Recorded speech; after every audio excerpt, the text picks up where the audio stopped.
A question people ask me a lot is this: should I take Amtrak to destination fill in the blank? I have been asked about locations such as Lincoln, Nebraska, Bakersfield, California, Chicago, Illinois, Denver, Colorado, Glenwood Springs, Colorado, and San Francisco, California, all asking if you originate from Salt Lake City would be worth the ride. So I thought I would make a video that's more so a questionnaire to see if riding Amtrak on your next trip is worth it. So let's get started with a fun montage.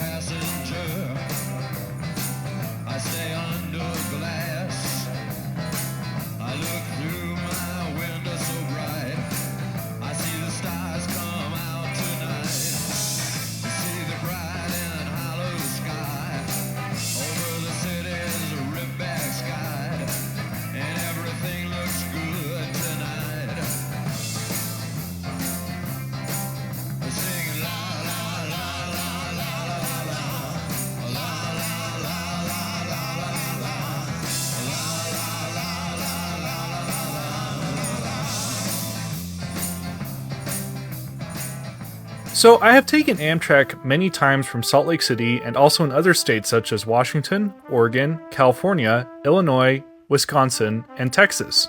This video will focus on the long distance routes, as the state-supported routes are more commuter/regional oriented, and I have no experience taking trains on the Northeast Corridor. And because this is for my fellow Utahns, this video will focus on the experience of taking the California Zephyr from Salt Lake City. So let's get started. Question 1. Are you flexible with your trip schedule?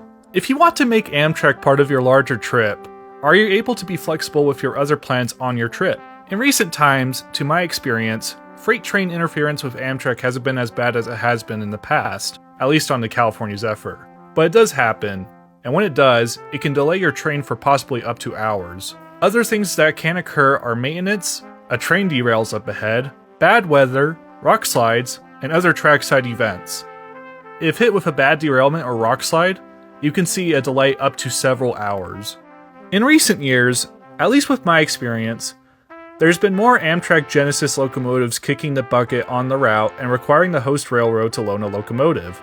While fun for foamers like me to catch, they can mean delays either by having a freight locomotive that can't reach track speed or having to wait for a substitute locomotive to be provided. Hopefully, the Chargers are introduced on the Zephyr soon, but I know they also have several problems as well. Be prepared for delays. My golden rule is to at least have a 12-hour flexibility window, but even then, sometimes that isn't enough. I've narrowly missed a 10-hour late train by just a day, and I have been on a train that's been hours late as well. In fact, it was my first time riding Amtrak. I've never been personally on an Amtrak that's been over 8 hours late, but I know someone who has. My friend Becca's first long-distance trip on the California Zephyr left Salt Lake around 4 hours late. But then, a power line landed on the tracks and they had to sit in Reno for hours waiting for Nevada Energy to clear the issue. A further delay from federal crew timeout in Sacramento made Becca get into the Bay Area beyond the hours BART and most other public transit systems run, making their trip to the hostel that we eventually met up at as fun as you would expect. Unfortunately, you often can't predict when your train will be the unlucky one, but there are sometimes warning signs that your train will have a major delay. A key indicator for eastbound travel, for example, is when the westbound California Zephyr arrives in Emeryville 2 days before your departure. If the equipment arrives several hours late, then the return train will usually be delayed a few hours from such. If your schedule is flexible and you're able to take heavy delays, then you should note this question as a yes. If you're tight on your schedule, you should consider a more reliable form of transportation like flying. Question 2. Is your destination on the California Zephyr's route? From where you start is your destination on the route the train takes. A good example is if you want to go from Salt Lake to Phoenix by train. Sure, it's possible, but you would have to go all the way to Chicago and then reverse course back to Phoenix. Another question is how large your destination is.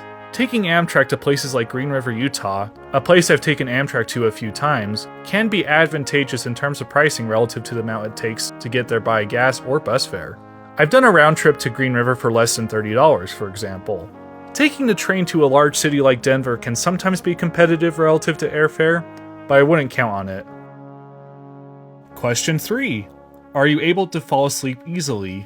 So I've taken an overnight trip on Amtrak 5 times, and I've only ever received good sleep on only one of those trips. This video assumes that you'll be riding in coach, since it's several times cheaper than getting a roomette or room, but sleeping on Amtrak is brutal. The train rocks a lot at night, you'll have people watching movies, and infants who make noises occasionally. If you struggle to sleep like I do, I would recommend getting plenty of sleep before you board the train. But I've taken a train with people who can get a few hours while on board, so it's not impossible. Question 4. Are you an adventurous type of person? Amtrak is not a luxurious way to travel the country. If you want to ride a train that's like a cruise, there is a passenger train that will run from Denver to Salt Lake and stop in Moab starting next year called the Canyon Spirit, but that trip will cost you $2,000. Whereas I've taken Amtrak trips from Salt Lake to Chicago for as low as $100. My trip from Seattle to Oakland was about $70. Amtrak is a fun and cheap way to see and experience the country.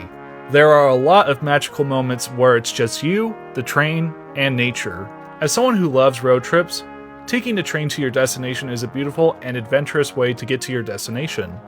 I usually like to take Amtrak to my destination, do stuff at that destination, then fly back. The train trip can be more expensive if you want more amenities. One time I've had the Amtrak steak dinner that you can get on board as a meal. It costs about $45, but it tastes really good. And I'm sure that the roomettes and rooms that come with the meals in the cost are just as great. But I think you have to have a curious and exploration-oriented personality to get your money out of taking Amtrak. So I would recommend Amtrak to those who want to explore and get a new perspective when traveling in America. Question 5. Are you a social person? Or do you know someone who is? I would recommend bringing someone who can connect and chat with people. I don't consider myself to be a social person, but I usually take the train with people who are. And it's a lot of fun to discuss with your fellow passengers. One of the most significant differences from flying when taking the train is the atmosphere on board. Everyone is there to have a good, relaxed time. And you'll find that you can connect to passengers pretty easily. That isn't to say that you still won't have to deal with bad passengers, because I've had a few of those over the years. But more often than not, the passengers you travel with are great. And the most important question of them all, question 6. Do you like trains, or are you curious to ride one? I mean, come on. You have to like trains or be curious about riding one if you're seriously going to consider Amtrak. Amtrak isn't the most convenient way to travel, but it's a fun and memorable way to travel if you come with the right mindset and healthy passion for adventure. Here are other tips and information to consider when looking at taking Amtrak from Salt Lake. Trains are scheduled to arrive in the middle of the night, due to the route being oriented around the scenic portions of the Sierra Nevada, the southeastern Utah desert, and most importantly, the Colorado Rockies. Trains tend to arrive beyond the Blue Line's service hours at Salt Lake Central. You'll likely have to have a friend drop you off and pick you up at the station, or take Uber. Amtrak has a great policy when it comes to bags and transport, with 1 personal and 2 carry-on items allowed, alongside 4 checked items, the first 2 being free. If you need to take quite a bit of material to your destination, Amtrak may be a great option for you. Fun story, I reached out to my friend Mana for this video because they used Amtrak to move their luggage from their old home to their new home. While they did say the next time they move, they would use U-Haul instead of Amtrak due to security with other passengers, they did share the same opinions I have of Amtrak being a fantastic way to enjoy the changing landscape as you travel across the United States. Like I mentioned earlier, Amtrak has meals on board. Breakfast and lunch are $25, and dinner is $45. But there is also a cafe car on board open at several times in the day, and I usually find it satisfies my hunger while on board. Amtrak between Salt Lake and Denver may be the most scenic railroad in the country, but it also takes forever to travel. You'll be on the train for nearly twice as long if you were driving. But some routes are much faster. Reno to Salt Lake, or Denver to Chicago for example, is closer to as long as it takes to drive. My recommended trips to take from Salt Lake City. Here are my recommendations based on my experiences and talking with others. Number 1. Salt Lake City to Denver, Colorado. Number 2. Salt Lake City to Emeryville, California. though I will disclose I have not done this portion of the route before. Number 3, Salt Lake City to Chicago. Number 4, Salt Lake City to Glenwood Springs. Number 5, Salt Lake City to Green River or Helper, Utah. Thank you to Mana and Becca for their input in this video. And for you, thank you so much for watching. If you like this content, I will be posting more urbanism videos hopefully throughout this year, and I also usually post rail fanning content throughout the year as well. Once again, thank you so much for watching, and I'll see you next time.